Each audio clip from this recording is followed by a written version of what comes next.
Psalm 120. Deliver me, O God. A song of ascents. In my distress I called to the Lord, and he answered me. Deliver me, O Lord, from lying lips, from a deceitful tongue. What shall be given to you, and what more shall be done to you, you deceitful tongue? A warrior's sharp arrow, with glowing coals of the broom tree. Woe to me, that I sojourn in Meshech, that I dwell among the tents of Kedar. Too long have I had my dwelling among those who hate peace. I am for peace, but when I speak, they are for war. So here we see an individual, this author, finding themselves in a position in life, living situation, that is not ideal. That is to say, they live in a land among a certain type of people that behave a certain way. And the last two verses are telling of that. Too long have I had my dwelling among those who hate peace. I am for peace, but when I speak they are for war. In verse 5 he says, Woe to me that I sojourn in Meshech, that I dwell among the tents of Kedar. And so inherently these people that he lives among are those that are unstable. They are violent. It's possible that these people are pagans. They do not worship the same God. They do not walk in the same path. And so, as we discussed many times on this podcast about the nature of uncertainty, the symbolism of water and of the sea and of the wilderness and of the storm, these are all patterns that we find in nature that are destabilizing, that have the potential to bring us confusion, doubt, insecurity, instability. And of course, if these things are to be at the base of our society, of our foundation, within the intimate confines of our hearts, then this does not create a steadfast individual, an upright, a just person. This creates somebody that is scared, that operates on base instincts, that behaves quite extreme towards things that otherwise perhaps would not require such a response. You know, there are many cultures within the United States. There are certain type of people. I should say this is an observation. I hesitate to judge harshly here, but it is not out of disdain that I say this, but rather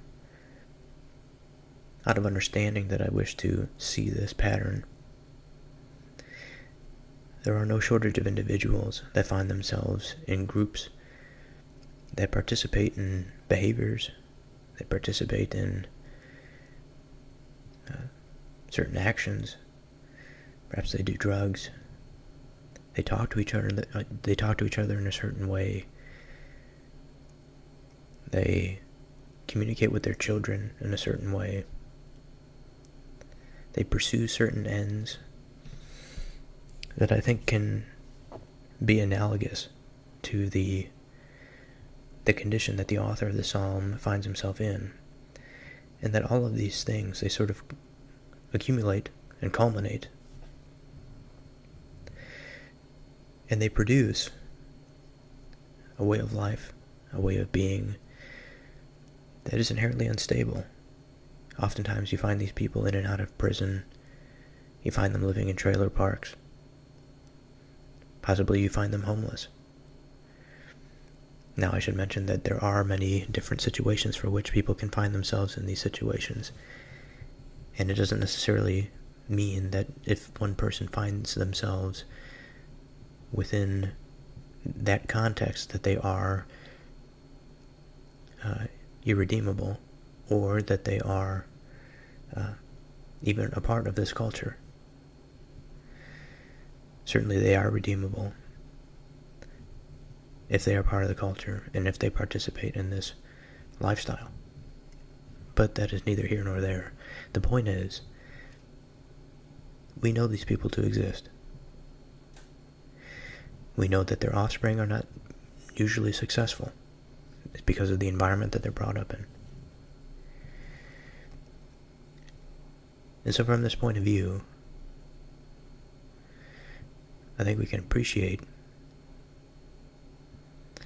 the environment that this godly individual finds himself in. He finds himself among a warring class of people, a people of inferior qualities that pursue inferior goods. And I would have to imagine that maintaining one's faith in this environment would be quite difficult. And so hence we have the title, Deliver Me, O Lord. And starting in the first verse, in my distress I called to the Lord, and he answered me. Deliver me, O Lord, from lying lips, from a deceitful tongue. Now if this is not indicative of the culture of those that I had just spoke of, then I'm not sure what is. The lying tongue, the lying lips, or the deceitful tongue. We don't have to make such an analogy either.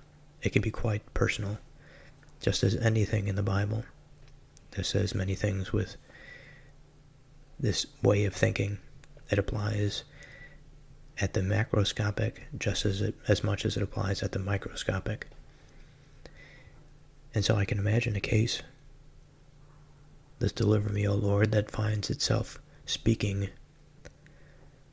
from some inner conflict deep within the heart, deep within the soul, that man finds himself nearly powerless to. That is, within his own soul, he dwells among the tents of Kedar. And he expresses this woe that he sojourns in Meshech. But rather than these places being physical, they exist within the mind just as vividly. And it is no less the cause of, or the call to the righteous, to recognize the situation that they find themselves in and to seek deliverance, to seek salvation from it. Psalm 121. My help comes from the Lord. A song of ascents. I lift up my eyes to the hills. From where does my help come? My help comes from the Lord, who made heaven and earth. He will not let your foot be moved. He who keeps you will not slumber. Behold, he who keeps Israel will neither slumber nor sleep. The Lord is your keeper. The Lord is your shade on your right hand. The sun shall not strike you by day, nor the moon by night. The Lord will keep you from all evil. He will keep your life. The Lord will keep your going out and your coming in from this time forth and forevermore. Now, the first part of this psalm I found particularly impactful. There are no shortage of days in which I find myself thinking, or rather I should say I find myself looking to the hills in the way that this author describes. And I ask myself, from where does my help come? There are times in which I struggle to find the answer. I struggle to feel it. I struggle to know it. but it is certainly a matter of faith to believe in it at all times.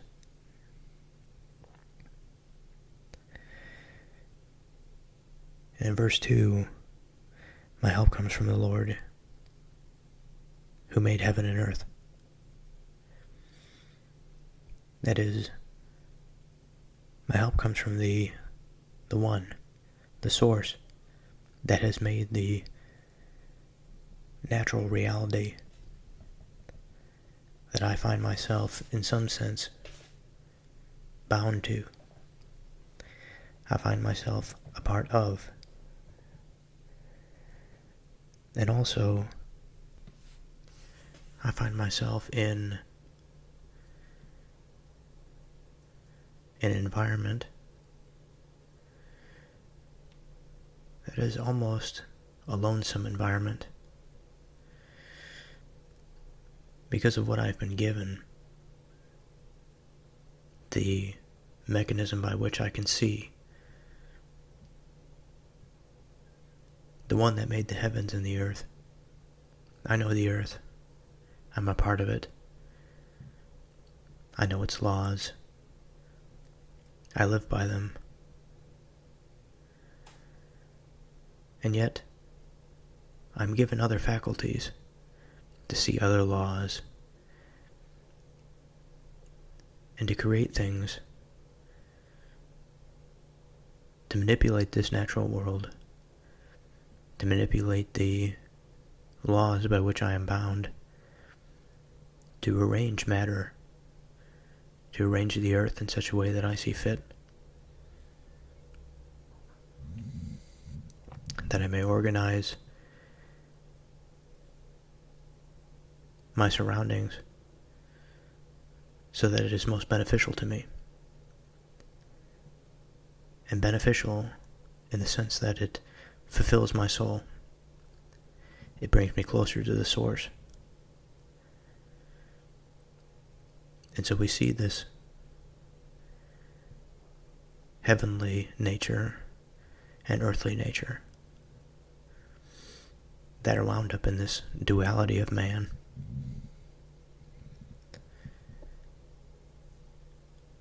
And yet man is this fallen creature, this fallible thing that often looks to the hills, that often feels distress, this insecurity of not knowing the multitude of things to pay attention to. What do I grab onto?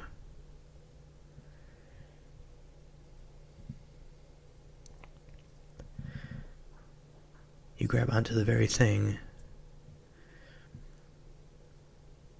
that set this whole thing in motion, that allows you to be. You discover the being that encompasses all being, and you try to align yourself with it, so that when you look to the hills, you feel secure. You know where your help comes from. It comes from God.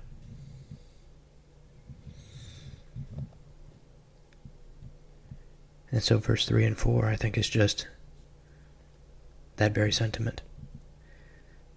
He will not let your foot be moved. He who keeps you will not slumber. Behold, he who keeps Israel will neither slumber nor sleep. It's interesting that we have two words that are, on the surface, synonyms of one another, that is, slumber and sleep. Now, one potential interpretation I think that we can have of both terms is that they are a state of spiritual inactivity, or perhaps even death.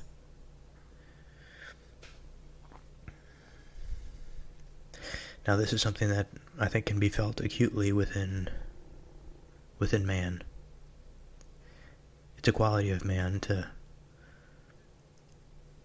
lose his way, to feel insecure at times.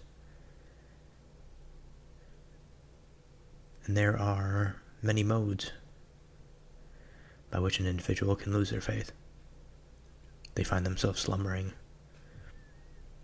They find themselves in a state of spiritual or moral slothfulness. Much like we have discussed with the idea of Sheol, this place of darkness. It's referred to as the pit, where not only those who have physically died go, in which we can I think we can encompass this physical death as sleep. That is what is now the experience of the individual. This dies, this goes to sleep. And so that's one way of referring to sleep. But just as one can go to Sheol upon death, one can go to Sheol in the state of the living. And I think that this is the state of slumber. This has to do with mindfulness. This has to do with attention. Again, the state of spiritual inactivity.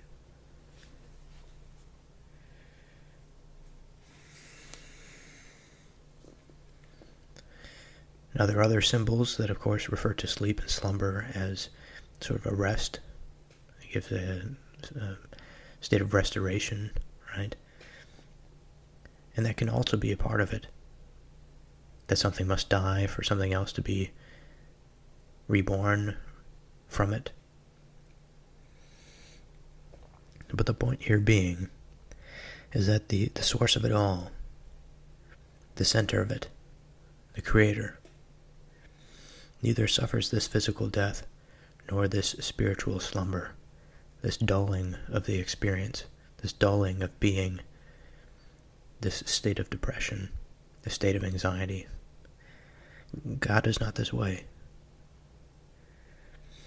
And so because of this, you will not let your foot be moved, as long as you have faith in Him, or faith in it. I have a bad habit of this. Even though it is done in the Bible, I feel a certain apprehension to the anthropomorphization of God and of the divine. The Lord is your keeper. The Lord is your shade on your right hand. The shade on my right hand.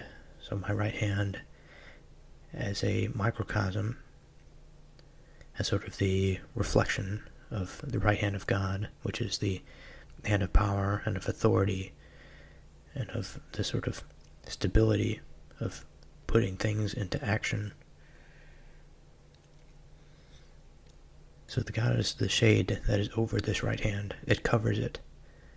And in some sense, I think in this verse it is meant to mean and to serve as a symbol to represent a guiding force. The sun shall not strike you by day, nor the moon by night. Now, my interpretation of this may not be correct, but I think it works. So the sun is an illuminating force. It provides the light to day. The day is the time of our waking hours, or our productive hours, let's say.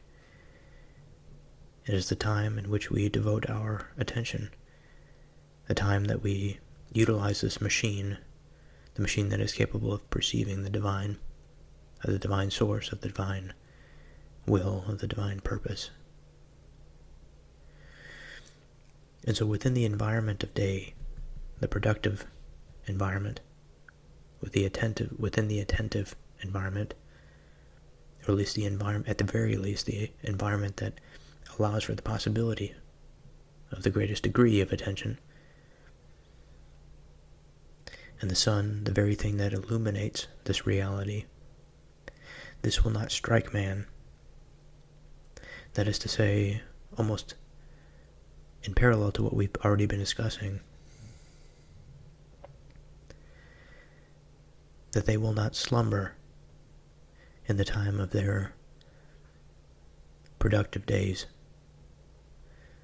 so that they may be closer to God. They may not be inhibited in their pursuits in life. And by the same token, nor the moon by night, those hours at night in which we lay our head to rest. We lay our heads to rest in the positive sense. That is something that has been deserved due to our labor during the day. Our labor not only in terms of our subsistence, but also in our spiritual growth. The thing that provides intelligibility to the night, that allows us to find ourselves in this state of rest. We shall not be struck by the moon in this scenario. We shall not be brought out of our deserved rest into a sort of a spiritual slumber. This rest is a part of nature. It's a natural condition of man that he requires it.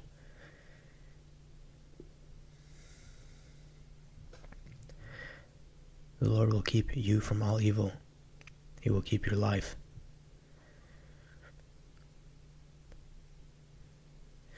Now, to keep us from something, if I am to keep my glasses from getting wet from the pouring rain, I take them off, I hold them close, or I put them in my pocket, somewhere that is safe from the influence of the water upon the lenses. For otherwise, if I let them get wet and I put on the glasses, they would inhibit my vision. I would not see as clearly. He will keep your life in this very same manner. He will keep it close. He will protect it from the rain that attempts to cloud the lenses through which we can perceive. The Lord will keep your going out and your coming in from this time forth and forevermore. So just as we can imagine, from the point of view of being, as we wake up to go to work, this is our going out. And so the Lord will be with us as we go out into the world, just as He is with us as we come back into our home. And this example can be broadened to that of any pursuit, that we attempt to go outside a certain boundary or certain norm. We choose to venture outside of what we find familiar. Any scenario in which this is the case, this is our going out. And this is the situation in which the Lord will keep us close. And when we find ourselves on our way back to our coming in, the Lord will keep. And the Lord will do so from this time forth and forevermore. Psalm 122. Let us go to the house of the Lord. The Song of Ascents of David. I was glad when they said to me, let us go to the house of the Lord. Our feet have been standing within your gates, O Jerusalem.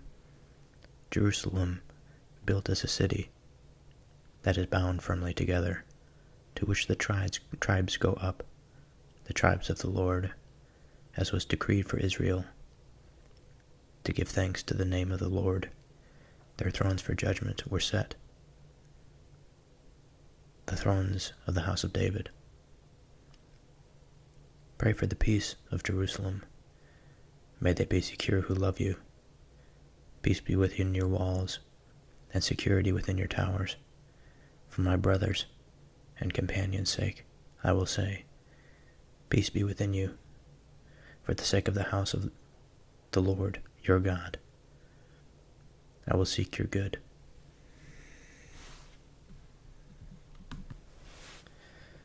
So this is an interesting psalm. We have a bit of history here. In the first 2 verses we have, I was glad when they said to me, "Let us go to the house of the Lord. Our feet have been standing within your gates, O Jerusalem." My mind goes towards the significance, first and foremost, of Jerusalem and what it means to finally be at this city, this promised land, this sort of this center. Israel, in many ways,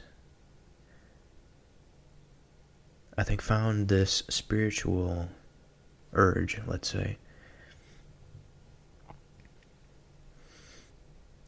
It's difficult to find language to describe it,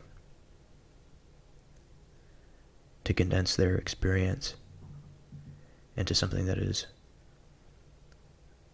readily usable in an example.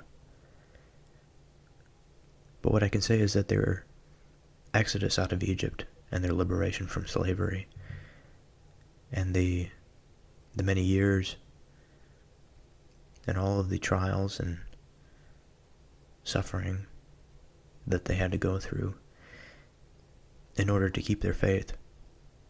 And part of their faith was that they were being led to the promised land, that they were being, what they were doing at the present was for the sake of the future, for their future generations.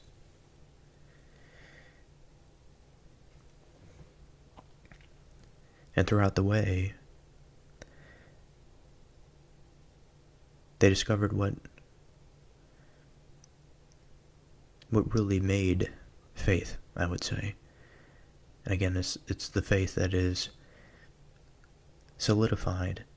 It's a faith that becomes more and more true the more it is tested, almost like a scientific hypothesis. Now, this end goal was to find some sort of center in which they could plant themselves and grow, rather than continually push off the beasts of the wilderness, the evil spirits, the continual nagging of subsistence. They desired a place for which they can build a society, a civilization, so that they can, within their walls, within their stable collective, their stable environment, they can more effectively ponder what it means to have faith in this God. And so now we have the scenario. I was glad when they said to me, "Let us go to the house of the Lord." For here we are, we have arrived. Our feet have been standing within your gates, O Jerusalem. It is now time to go to the Lord, at Jerusalem, built as a city that is bound firmly together, to which the tribes go up. The tribes of the Lord, as was decreed for Israel, to give thanks to the name of the Lord. Their thrones for judgment were set, the thrones of the house of David. Now verse 3 I find interesting. Jerusalem, and then there's a dash, built as a city that is bound firmly together. Almost as if Jerusalem is more than just a city, as if it is an idea, that it is a principle. From what I understand, Jerusalem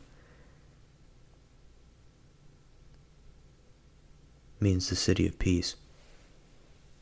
So we have this place that was born of this idea.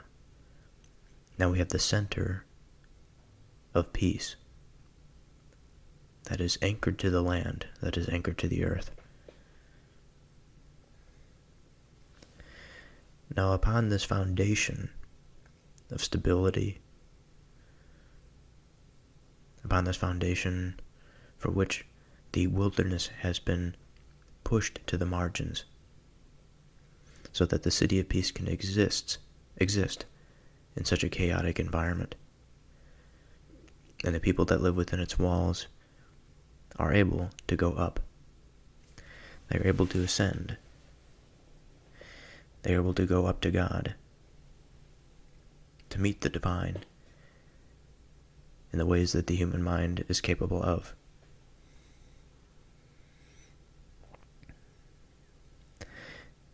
And so they give thanks to the name of the Lord, because within the name of the Lord we find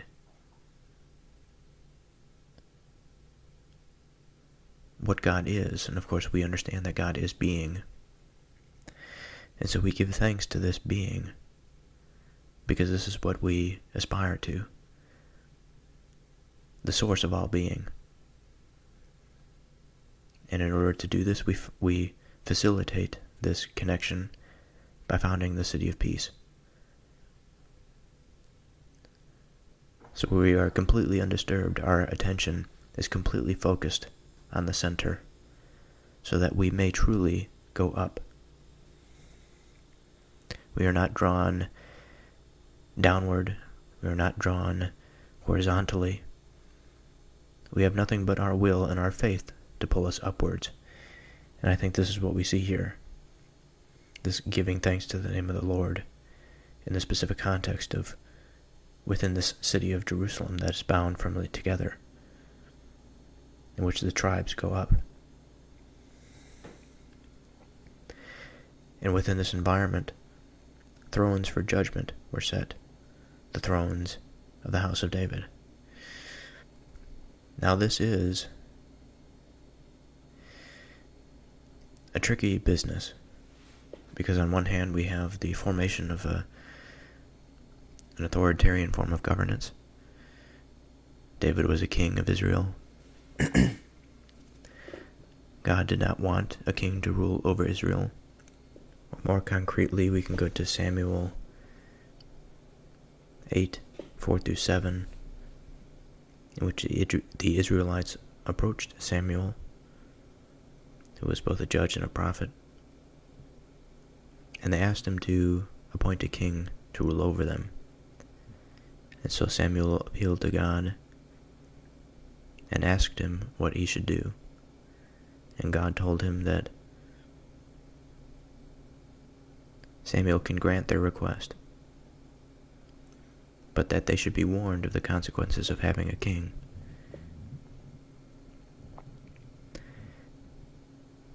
And any good American should understand what the consequences of having a king are. Our revolution was fought against this type of institution. Of course, the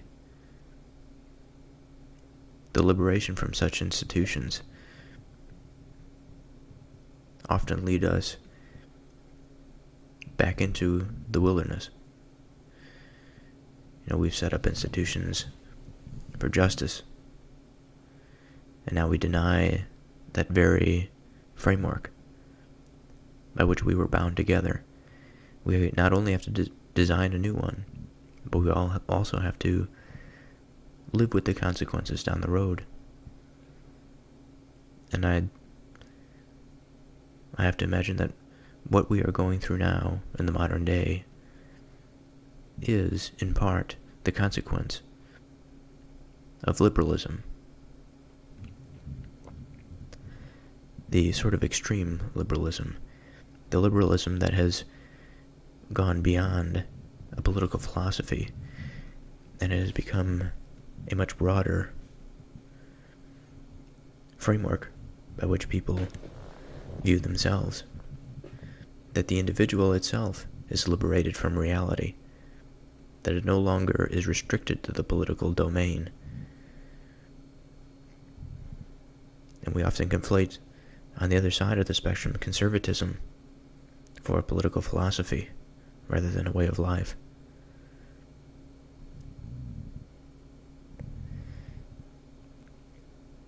And so, perhaps it's not entirely correct to say that God did not wish for a king to be over Israel.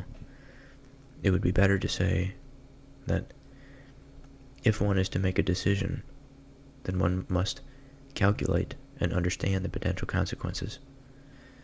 On the other hand, we understand the consequences of Israel's decision. Every once in a while, they had a good king that was oriented towards the good, the righteous, the beautiful, right? But by and large, Israel had suffered terribly under many different kings that led them astray, that led them away from God. Ultimately, the nation of Israel itself found itself reduced back into a state of slavery under the Babylonians, the Persians, the Greeks, and the Romans. And so it is a tricky business, no doubt,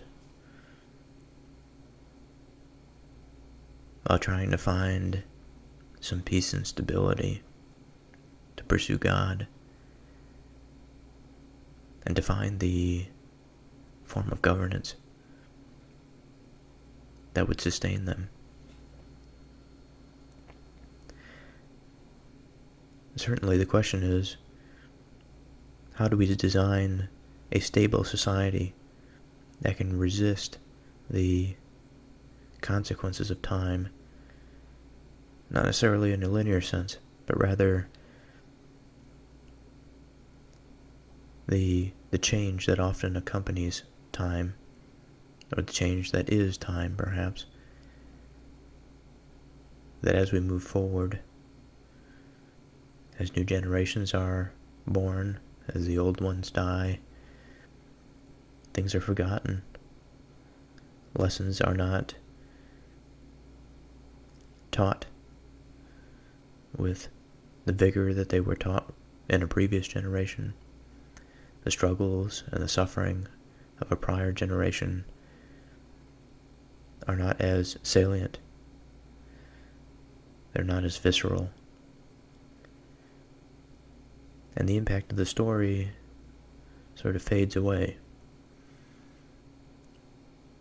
until the next generation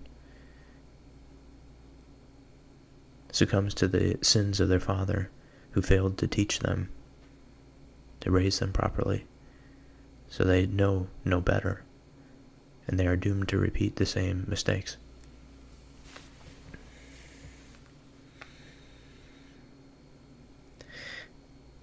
And so I go on that tangent because of verse 5, their thrones for judgment were set, the thrones of the house of David.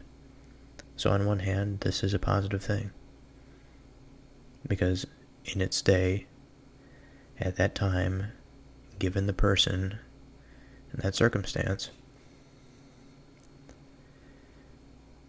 it provided Israel with a degree of stability, that generation with stability, so that they could have, and they did, pursue God.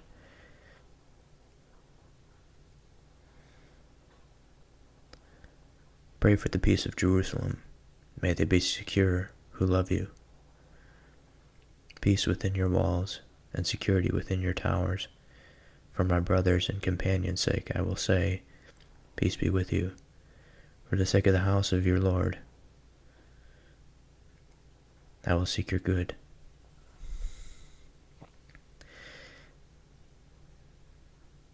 Now, we can't blame ancient Israel for this. They were dealing with many primitive patterns. And I think that although primitive, they are also perennial. And now these patterns of falling into the same mistakes as those of a previous generation are not quite inevitable, but it is likely to happen. And every time it happens, I think we learn a bit differently. We retain and we remember the stories of our forefathers that have gone through these experiences, that have gone through revolutions, that have experienced profound violence and conflict, that were forced to answer very difficult questions. And when the time comes for the transformative process to yet again take place, I think it's almost as if it is never the same, because in a sense, we have changed. Perhaps we've matured a bit.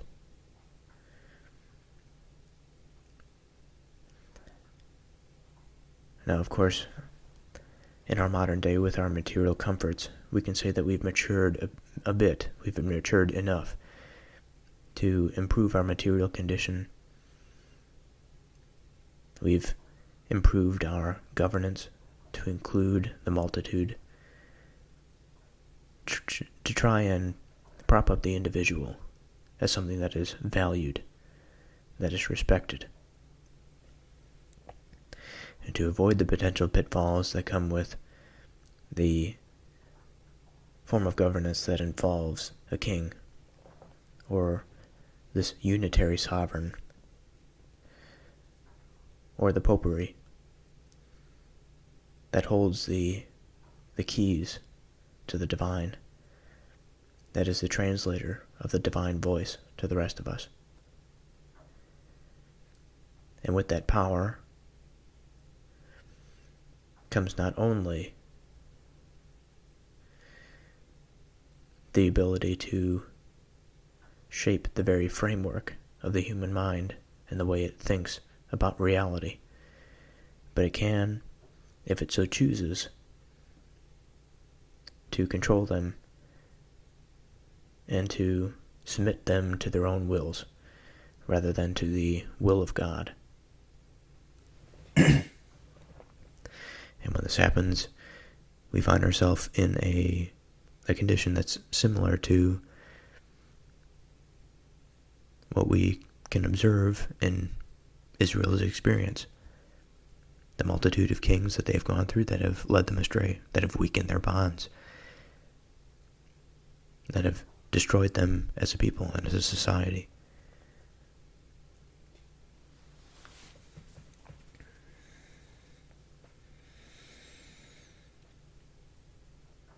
But I will say that they did try, and they succeeded in many cases. They failed in many cases.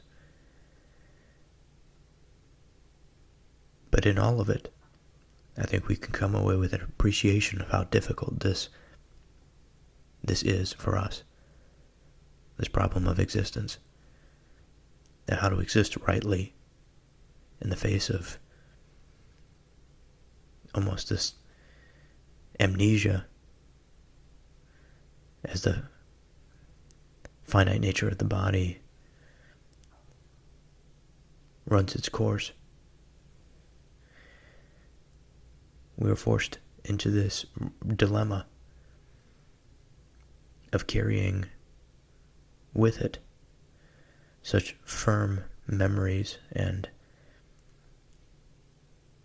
focused attention on our suffering, on our days of suffering, so that we may not repeat the same mistakes and revert back into a previous state of misery and destitution.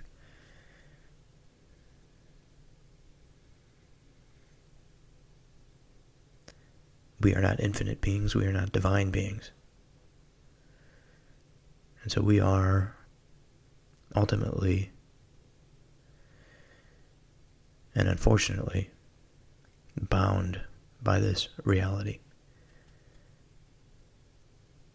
by the natural law.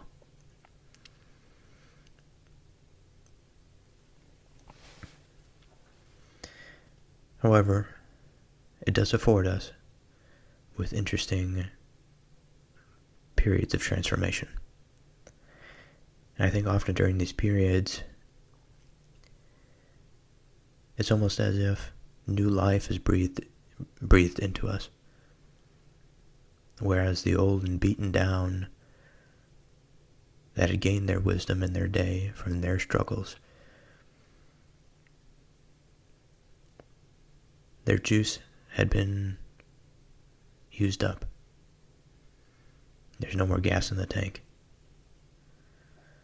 And it's almost as if this process of rediscovery is necessary to kindle the flame of the human soul. Now, I wouldn't want to make the argument that violence and destitution and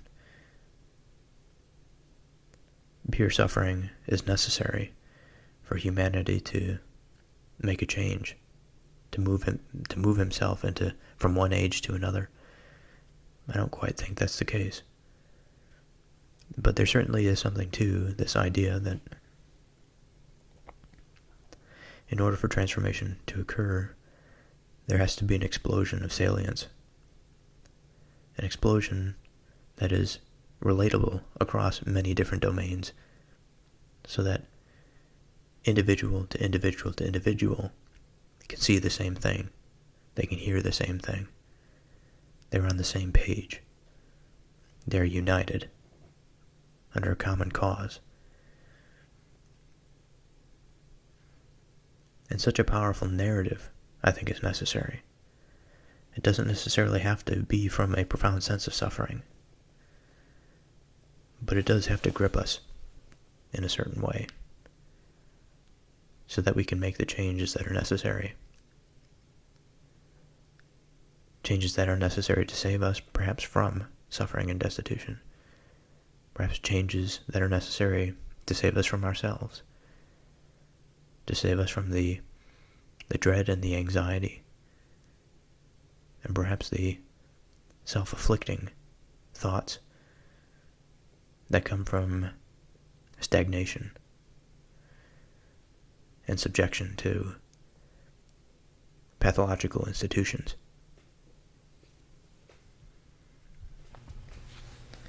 Psalm 123.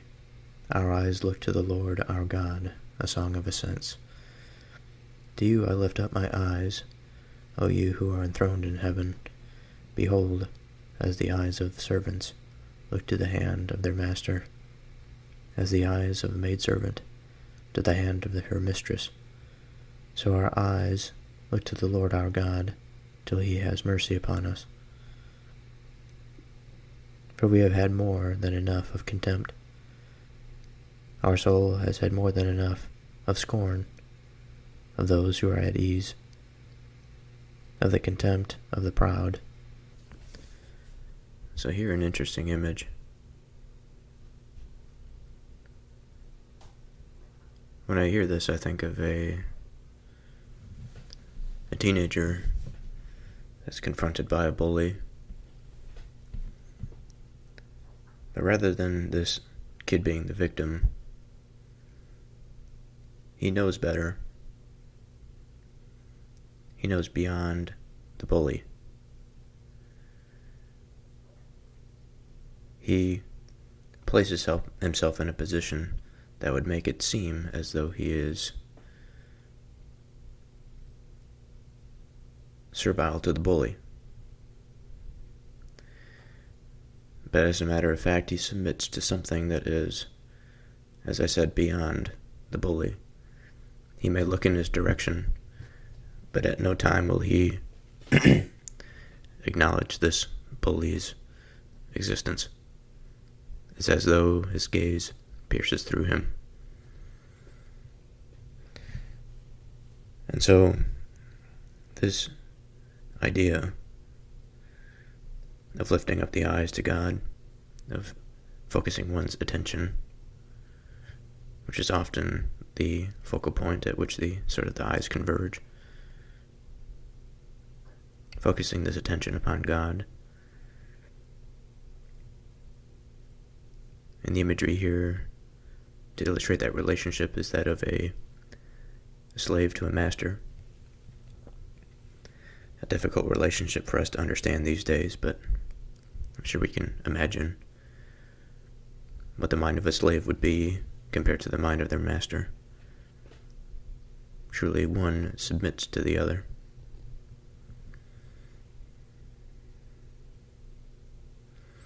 And so they do so.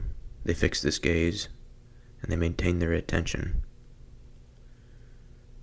until their God has had mercy upon them. Now, it's an interesting idea in the face of those who scorn them. These are by people that are at ease. The bully scenario, often the bully is not at ease. That's why they commit this act of bullying. But those that are at ease, that are the sort of the proud contemptors, those that are at ease due to a false sense of reality, to the overinflation and the attribution of a false value to that of the ego. And this outcome, this ease that these people experience, that is often something that is desired by Christians. This ease is something that we wish to be freed of, because it burdens us being those that turn our eyes to the Lord, to God. It burdens us because we understand that we desire this place of peace, this place of ease. However, it is not easy to accept. It is not easy to do all the things that are required of us in the sight of the Lord, to be innocent from the divine law. And it almost seems like the more we look upon the face of God, the more we understand of how careful we must be of where to place our attention, of how to behave, how to treat others, and how to be with ourselves. That the more we look upon this face of God, almost paradoxically, the more unease we feel. Now, of course, I think this is a temporary thing. This is a phenomena that perhaps plagues those that are young in their faith.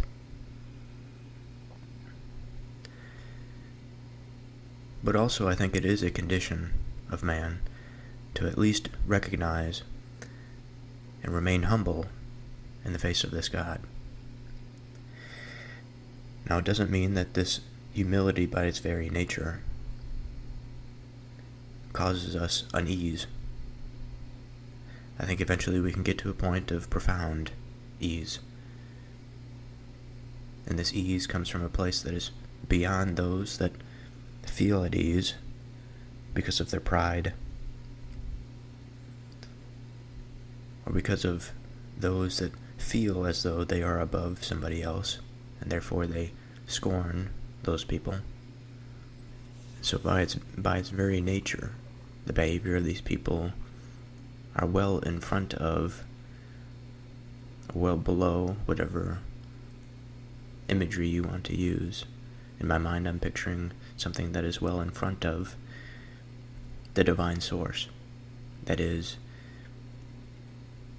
if we are to imagine our minds as the mechanism that is able to perceive this divine light, which is understanding, it's love, it's being, it's the fulfillment of all of these categories that we have explored throughout our existence. All of these categories that fail scientific exploration. In some sense, at least the questions remain limited from that point of view. And so what this means to be in front of the divine source means to not be in line with it, which means to not be in harmony with it, to not be connected to it. Now, of course, we are all fallen beings, and we cannot perfectly receive this divine source, this pillar of light that permeates us straight through to the core. But we have the mechanism to take in, just like our olfactory senses can pick up on certain smells, others evade our perception, just as our eyes can pick up certain things within the visual spectrum, but there is a vast spectrum, that is the electromagnetic spectrum, that we cannot perceive.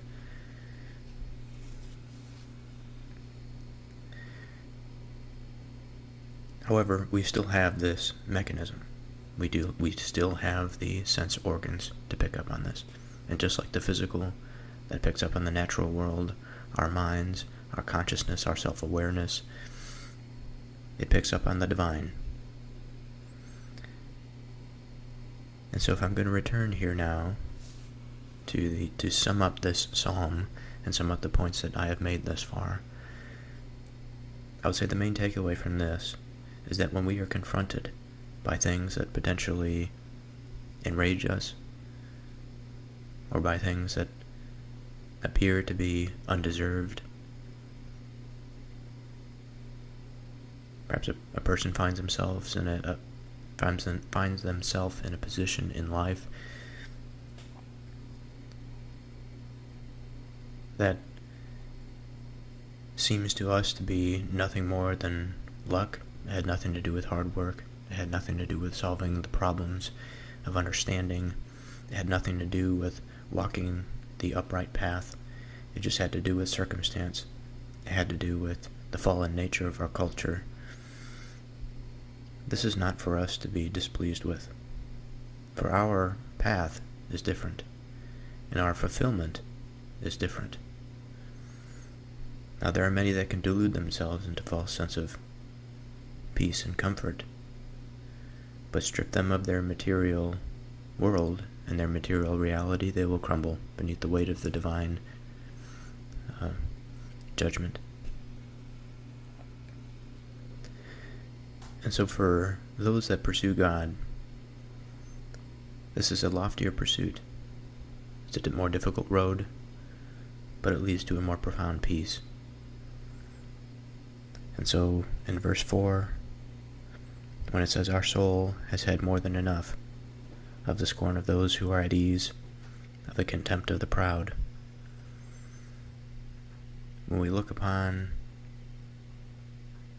God, when we turn our eyes to look to God, who is enthroned in heaven, this is what we should focus on, not on the things that are beneath it, or in front of it, or farther away from it than we are. If there is indeed something about a person, even though we may find their behavior contemptible, if there is something that we find in them that is in line with this divine reality, we should not hesitate to accept it when we are to find it, but all the while understand our place in this reality and the place of others within this reality.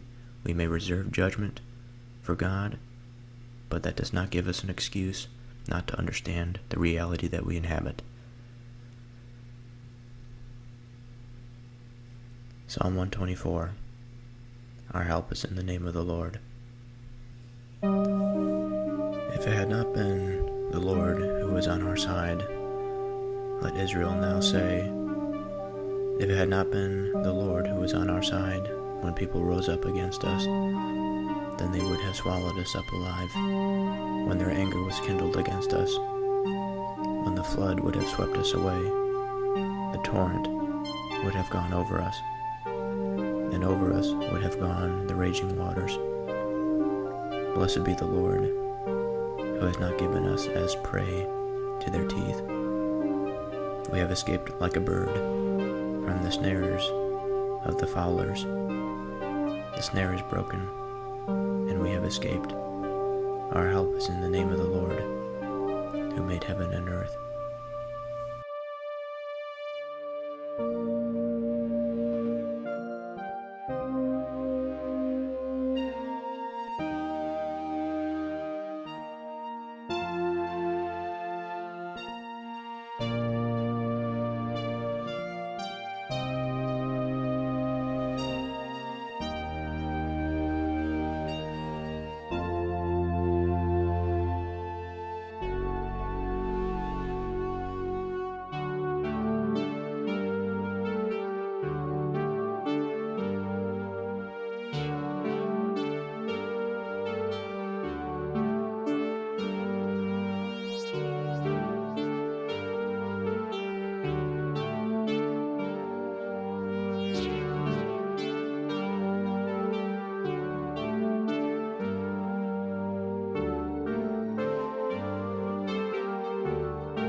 So this is an interesting pattern, although it's a fairly basic pattern. It is the recognition that the binding force that allowed the success of their martial pursuits was because of their faith in God, their attention to the thing that is good and that is. Now, of course, we do run into certain traps of reasoning. That is to say that whenever there is a successful battle, that is because of God's hand, and whenever it is because of an unsuccessful battle, it is because the people did not have a strong enough faith. Now, this is not true, but it certainly can be the case that if one was to win a battle, it's because they were on the righteous side. So if we are to assume that this is the case,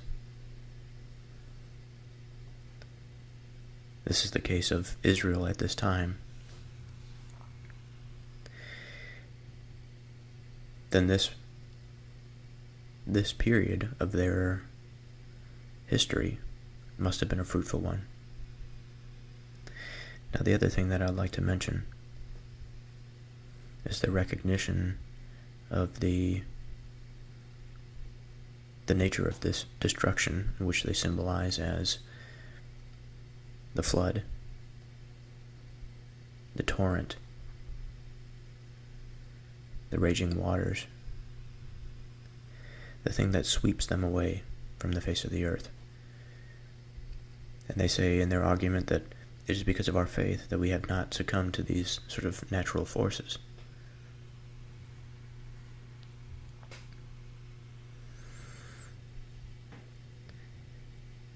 And perhaps it is true because of their true faith. Perhaps it is because of some other condition. But the pattern and the thought, I think, is useful regardless of the situation. That is, in life, if we choose to pursue something that is good and that is right and that is just, we can avoid the potential pitfalls of being swept away, of being erased. We could stand firm. We will not fall victim to the predator. We will escape the snare.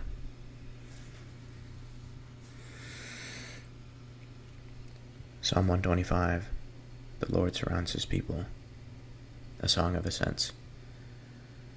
Those who trust in the Lord are like Mount Zion, which cannot be moved, but abides forever.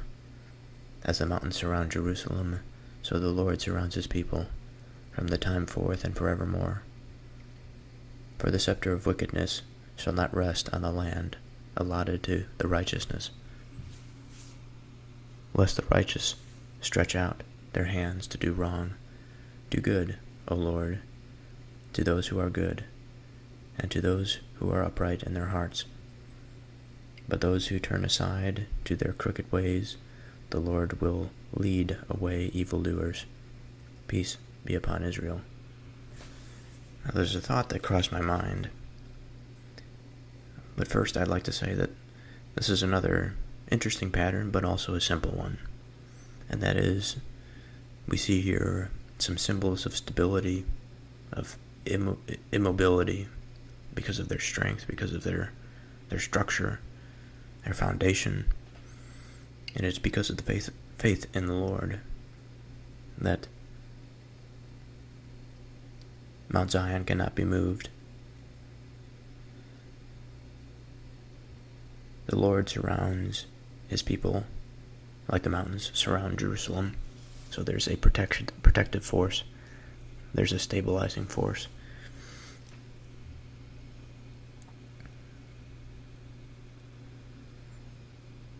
And they say that if the wicked come, they will be defeated. But if the righteous turn away from their pursuits, then they will succumb to the vulnerability. They will no longer be these symbols of mountains, and they will fall into the dust.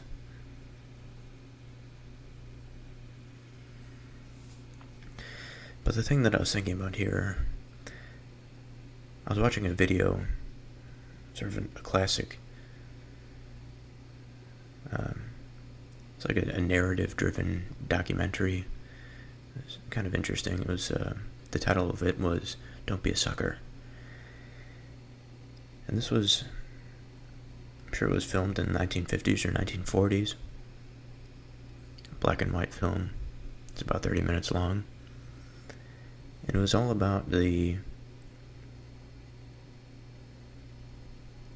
young man that can fall into the ideology of some oppressive system. In this particular context, of course, they were talking about fascism.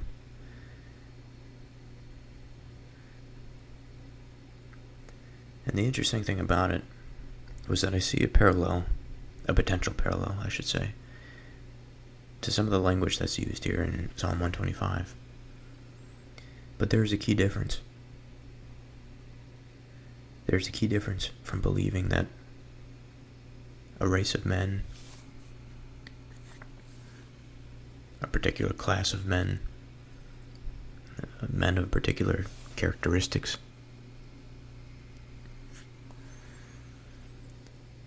particular physical characteristics, are to be the chosen people, and between those that pursue truth as the chosen people.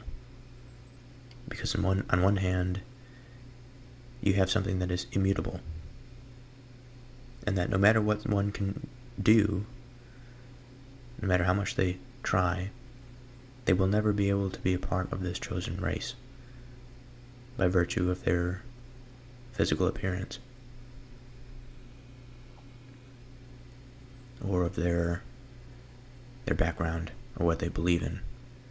It can be any number of things.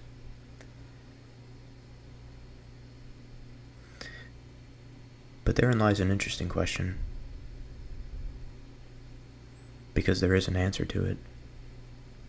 What form of society, what way of behavior, what knowledge of the finer things of the mind of man will lead us to the most successful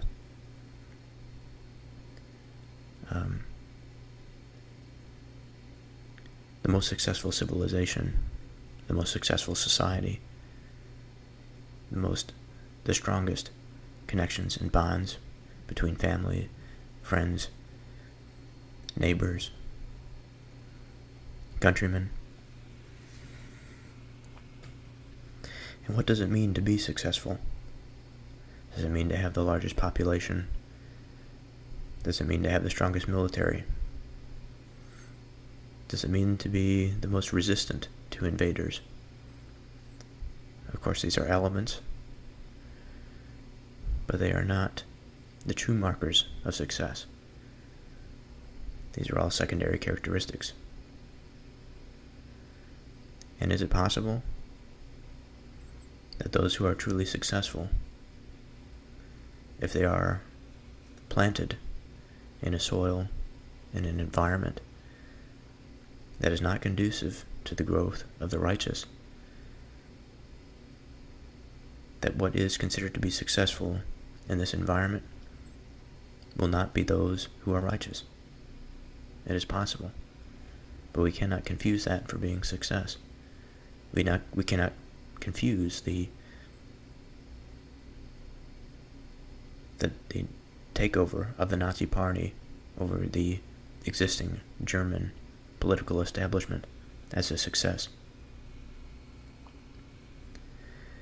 We cannot deem it a success because of their philosophy, their ideology, the implications, the result of their behavior, the corruption of the human mind, turning everybody against one another, instead of uniting people, disharmonizing people, bringing people into a state of disunion. And when I think about that, or rather I should say, when I think about Psalm 125, and the Israelites thinking that they are, believing that they are God's chosen people, if they are truly to be successful, then whoever is a believer in God and after the truth, and understands the correct laws to live by, then they can be a member of the tribe of Israel. Of course, there has to be some understanding. There are dangers with accepting foreigners, but there can no doubt be a process by which an individual that comes from the outskirts of society, from the fringes, from the margins, that have the potential to bring in this instability. They can be screened, they can be taught, and they can be loved, and they can be integrated into that society. And so the difference here is that Israel is after truth. Now we could say that the fascists were after truth as well. They were after their own truth. But therein lies the problem. We must surrender our own ideals and our own utopianism to the designs of all that is, of what truly is. And although we may not be able to design it fully, we can make attempts. And these attempts, although many fail, are attempts to design something that allows for the proliferation of the mind of man, that opens it so that it may receive the light of the divine, whether that's through education or strong traditional values to maintain strong cohesive family units. We must do these things in order that we, as human beings, remain enlightened, that we can continue our march through our existence.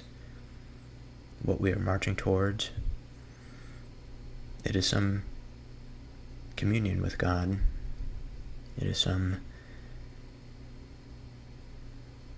harmony with this divine spirit. And when we do so, we will find ourselves in God's kingdom.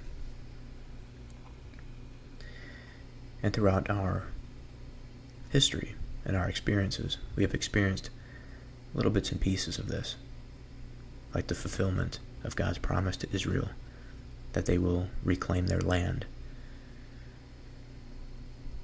or the bouts that Israel has gone through with their various rulers, from a ruler that attempts to confuse them, that brings idolatry into their fold, or rather that doesn't prevent it from happening when the people go astray. And then we have, on the other hand, periods in which we find righteous rulers that do well in the sight of God.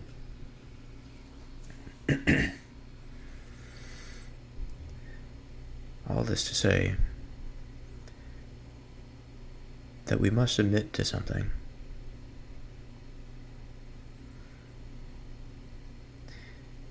And in our submission, we have this humility. But it is not within our humility that we abandon the stability of our culture and our society. As flawed as it may be. Because we have to remember that we are fallen creatures. Our humility serves to protect us from the potential dangers that something like the fascist ideology presented us. They promised us utopian society. They promised a select few utopian society in which they can rule over all the rest, that they could be the priestly class of the world and bring everybody to salvation. So from what I get from this Psalm 125, in sort of a roundabout fashion, because I understand it's not entirely about this, but we must understand where we are in our reality. Just like we've said in previous Psalms, we have to understand our place and our role in this reality, the existence in which we find ourselves. We have to have an enlightened understanding of the relationship between men. We have to have an enlightened understanding of the bonds that are formed at the various levels, whether that be from the bond of husband to wife, father to daughter, father to son, political official to his subjects,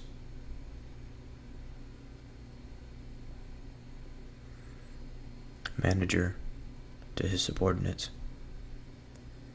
corporation to its consumers. All of this has to be in proper relation. And if we find ourselves deceiving ourselves into a false relationship to our reality, we will be judged. We will find this divine judgment. If we place ourselves too far forward in the focus, that the beautiful painting is now centered on us, rather than the absolute, we will quickly find what it is within our nature that leaves us utterly incapable of finding our way to the divine kingdom without the divine influence. And so we must have this avenue open to explore. Now along the way, like I said, we will fail, we will stumble, because we are fallen. But as sure as it seems, on this day in February 2023, on the eve of one of the largest revolutions in human history, before the advent of artificial intelligence, in the era of mass industrialization, globalization, in an era of profound insecurity and uncertainty, in an era that has found itself weak with poor cultural tradition, in a society that prides itself on being open and facilitatory to all. And we find the inversion of certain ways of approaching governance that we impose on others in a way that is counter to the ideas that we express and that we say to hold. We live in an era that is on the eve of profound conflict. We live in an era of potential to leave our own planet for another. We are on the precipice of so much in the modern day. And yet, what we find in the Psalms is something that we've experienced over and over and over again. Now, the clothes that it wears on a particular day may be different, but beneath it, we are all the same human beings. We struggle with the same patterns, we have the same mind, we inhabit the same reality. So I'm going to stop this episode here. We will continue next time with Psalm 126. Restore our fortunes, O Lord.